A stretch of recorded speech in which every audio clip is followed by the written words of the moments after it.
Did I catch your attention? I remember when I started making beats in 2016, everyone was going mad about making melodies, piano melodies, weird piano melodies. And now in 2020, everyone is using loops, which is faster, there is advantages. And I wanted to show you how you can customize your loops a little bit. How you can get a little bit more sauce out of your loops. Let's get right into the video. So I have this loop from Splice. Let's have a listen. 97 BPM in A major.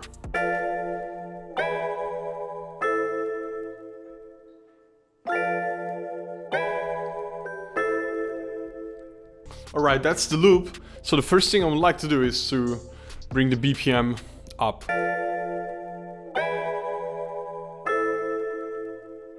Okay, I would say we can try to make some rhythm. For example, instead of going down, down, down, we can go like down, down, down, down, down, down. Let's try to do that.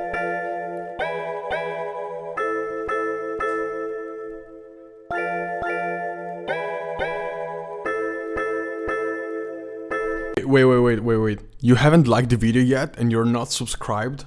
Like, what? Jokes aside, I would really appreciate it if you could take 2 seconds to leave a like and to subscribe if you like the content. Let's get back to the video. Okay, the loop is in A major, but we know that each major scale has a relative minor scale. For example, C major and A minor use the same notes. So since this one is in A major, the relative minor of A major is F sharp minor. Usually when you stay, let's say, around E and F, the 808 will sound very good. So I'm gonna lower this one to G major, which is A minor, so in A minor. So minus 200 cents. Okay.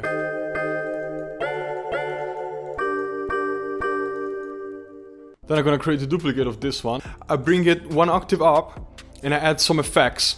I just add some reverb. I tried with some halftime and low filter, but it didn't really work. So I just add some reverb. I put the dry all the way down and a little bit of low cut, decay, and the dry. Stereo separation as well. Let's have a listen.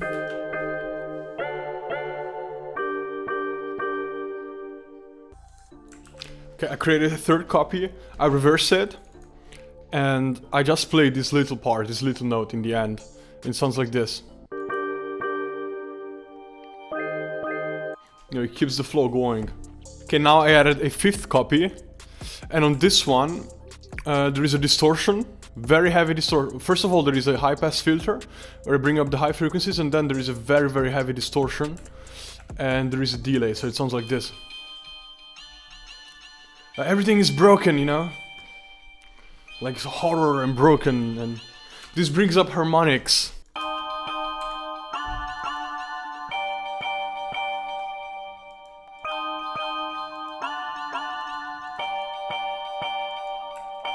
I took the track number 2, 3, and 4 and I add those to a bus, so that with a bus I can add effects to all the loops at the same time, all the layers. I'm gonna add some OTT to the bus. OTT is basically multi-band compression.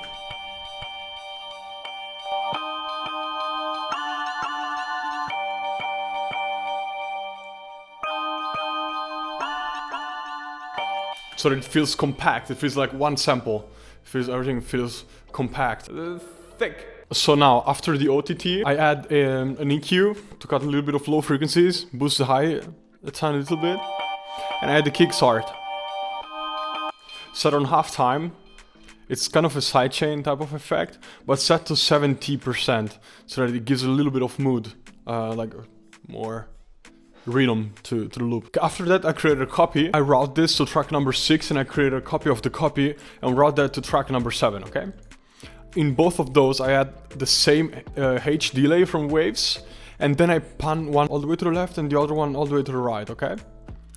So that they sound like this together. Let's hear in context.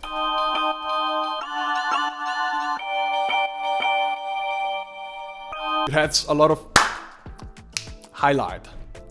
Okay, now we can take the sample and we can try to do something. Repeating 1/4 loop.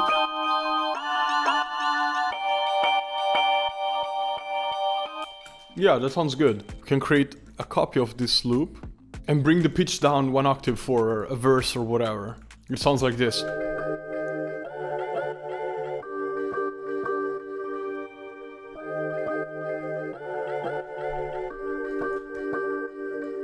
Okay guys, in this part of the video my camera just died, so I had to continue without a camera. Okay, basically I created another copy of this copy that is pitched down, and I layered this to the high version of the loop. And I also add this campfire sound from Splice. Adds a little bit of texture to the loop. Let's have a listen to the final result.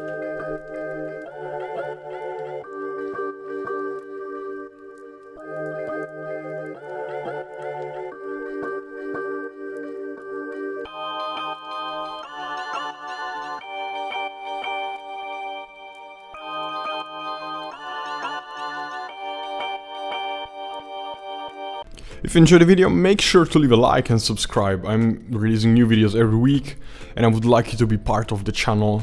So, until next time.